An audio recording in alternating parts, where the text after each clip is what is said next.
The last time I worked on a Passat wasn't very successful, but I did notice in some of the spark plugs, core packs, during that removal process, I noticed there was a bit of oil on there, which leads me to believe there is a bit of oil leak or very bad rocker cover gasket, which is what we'll be replacing today.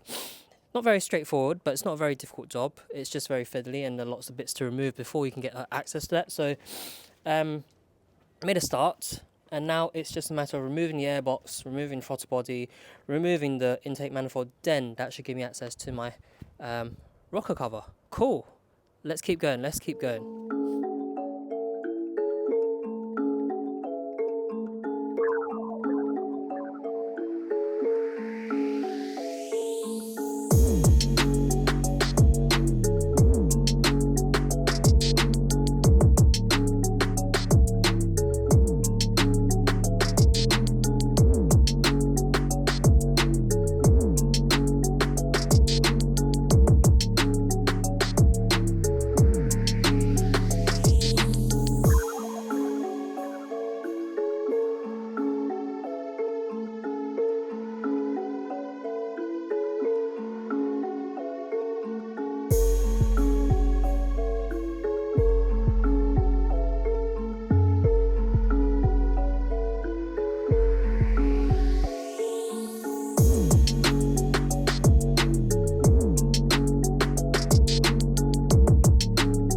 What's happening, everyone? My name is Adrian. Welcome back to What the Pun. I'm here. We got a guest. You might recognize him. We have Ronald. What's happening, people? We've been very busy today on the Passat. If you don't recognize the car already, this is actually the second attempt. The first attempt, which did record footage for, but I'm not going to use it because I struggled to get further than where we are right now. Front end of coolant has been dropped, and this is all so we can take the front end a bit off to give us better access. So now we can take off the inlet manifolds and get to all these other parts. But the main goal today is to remove the rocker cover gasket, to remove the rocker cover, to then change the gaskets, because there's a bit of oil going into some of the spark plugs, and it's very common in these older R32 and R36 engines. After a while, rubbers perish. They're gonna end up seeping oils into parts that you don't want them seeping into. So yeah, we've been quite busy, we've got quite far. Things we've had to remove: air intake, housing, throttle body, taking off the headlights if you haven't noticed, front bumper, coolant has been dropped, disconnected some hoses. There's a lot of the electrical connectors are on the right hand side, so there's quite a number of electrical connectors disconnect. Bonnet cable, which we've almost forgot. And now yeah, we're almost there, so we'll keep you posted and catch you in a bit. Believe it or not, having removed the front bumper, the headlights, dropped the coolant, and then moved moving position the crash bar the way it is, was so much easier compared to removing the inlet manifold. The inlet manifold, thankfully, so much easier to access with the crash bar in that position, because that gives you so much more easier reach and access to all the screws that are at the front of the inlet manifold. But the main problem is, like, a lot of stuff is really difficult to reach and the space is very limited, so the lines by the way, excuse if you can hear that's my phone, should really silence it. But yeah, the fuel lines really difficult to reach, very little space to loosen them up, so that was very fiddly. But once you finally get that loosened up, you can, as you can see, move the inlet manifold out the way.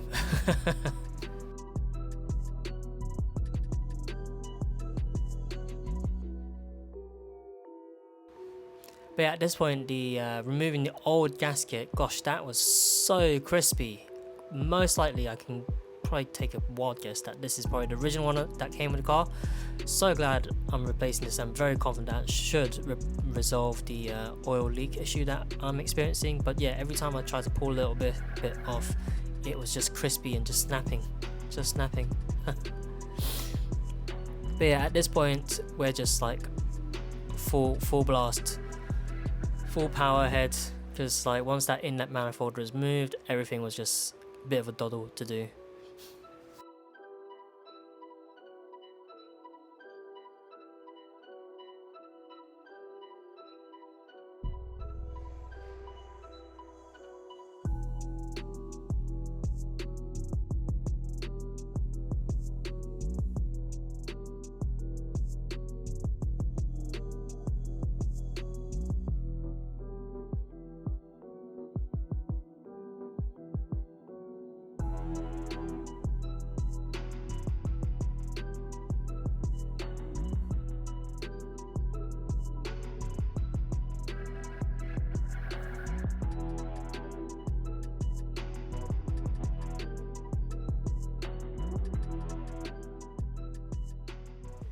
Ladies and gentlemen, we are well beyond the halfway point now. Had a bit of fun, right, Ronald? We had loads of fun, man. We have removed the thermostat housing. We have removed the thermostat. We have changed the temperature sensor. We've done way more than we probably would have needed to, but Yeah. sometimes you just gotta do it. Whilst we're there, might as well. And this car's old and hasn't been looked after in the same way that we would expect. Exactly. And this is probably the most love this car's had in a very long time. Sorry, let me rephrase. Our way we look after our cars is not the same for everybody. So, spark plugs getting done, thermostat sensor, valve cover gasket. Yeah, lovely stuff. And we cleaned everything up a bit as well. Yeah, so rocker cover is on with the new gasket. The PCV housing inside of that rocker cover that has been replaced. Everything's been given a nice little clean up, so now we're just in the phase of putting everything back together. Then we can, fingers crossed, run our first test and just hopefully nothing leaks.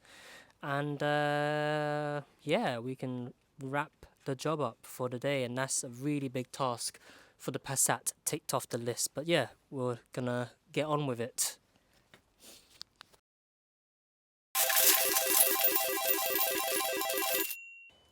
We are at the last step. We are ready to test the car. We had a little bit of a leak, but that's just that's all resolved.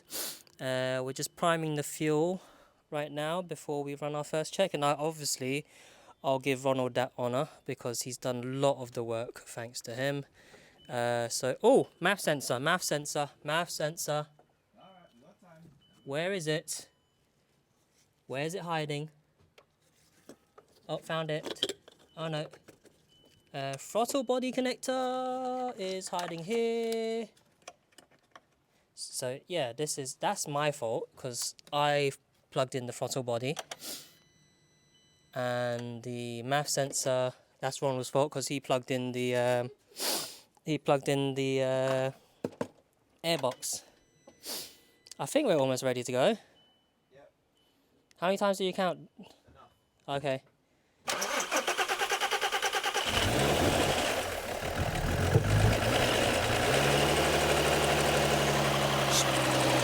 She's alive! She's alive!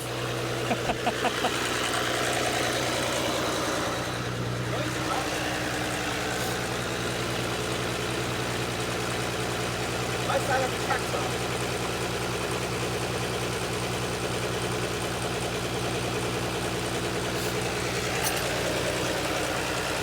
That's a very good question. They don't sound like that. Huh? Dead idle.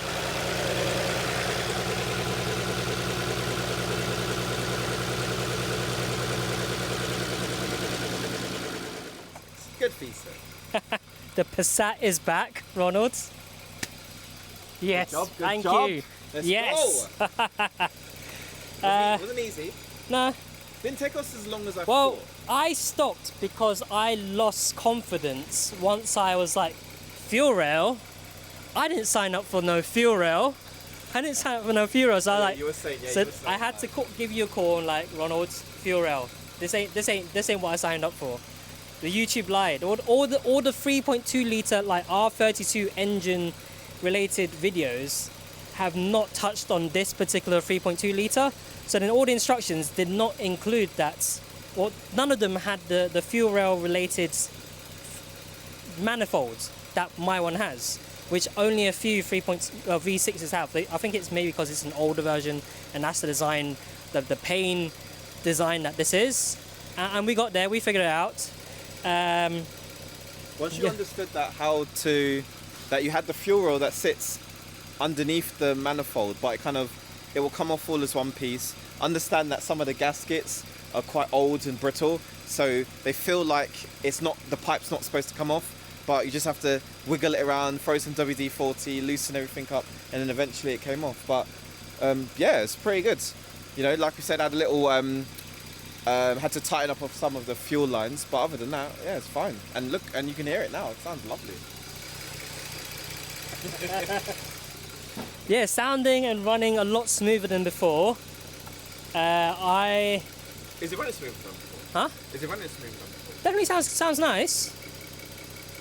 Sounds like what I'd expect it to sound like. And when I stepped on the gas, Yeah. the throttle seems more like, I think that's because we both cleaned the throttle body quite a bit. Otherwise, yeah, very pleased. Can't believe, like, what can't I believe? You can't believe that we managed to do what is a very complicated job. I mean, I don't know how much VW would have charged to do this type of job. That was what? It was more time? complicated than it should be. Changing gaskets for rocker covers shouldn't be this complicated. That was it should what? be a proper DIY job, not a two-man job. What time is it now? What, must be 5 hours we spent on this between us? I don't know how much is the book time on it. A lot of the time was basically wiggling, finessing, wiggling, looking at angles, and just for the fuel lines, small turn at a time, what you was doing. Yeah. Sometimes you've got to remove a little bit more parts. Like I found that to get the fuel rail off, I had to, in order to get to a nut that was at the back, I had to take off a few other parts around it, only because my spanner was too long because I couldn't get it in to get enough angle to turn it. But yeah, other than that, like I said, it's been alright. Yeah. So done a lot today. Not gonna wrap up the rest of the car because we're both tired. We're pretty pleased with how far the car's running and starting again now. So all that's left. You telling about the cam train? No. Cool. Don't have to worry about that. Don't have to worry about that. That's another problem for another time. But for now, car's running again. I'm gonna wrap everything up another time. Then I think after that, what I need to do is do a full clean, wax, polish, and full detail. Just give it the Punnell's treatment. Just so the paint is protected, remove some of these scuffs and minor abrasions, make it look all pretty. Do some final checks. The tyres need to be changed. I think we're almost there. The car is almost ready for the big road trip. So thank you very much, Ronald, for popping down and helping with this task. I honestly would not have been able to finish this without you, or gone this far without you, and I'll probably still be at the point of trying to wiggle out that thermostat housing at this stage if he wasn't here. That's if I've got that far. That's if I've got that far. That was a fun one. But yeah, thank you very much. No, my pleasure. And from us, that's it from us this week. Thank you very much for tuning in. Do stay tuned for more content on the Passat. It's almost ready for its big road trip, but before the big road trip, obviously you're going to do some test road trips as well. But thank you very much. See you next time. Bye bye.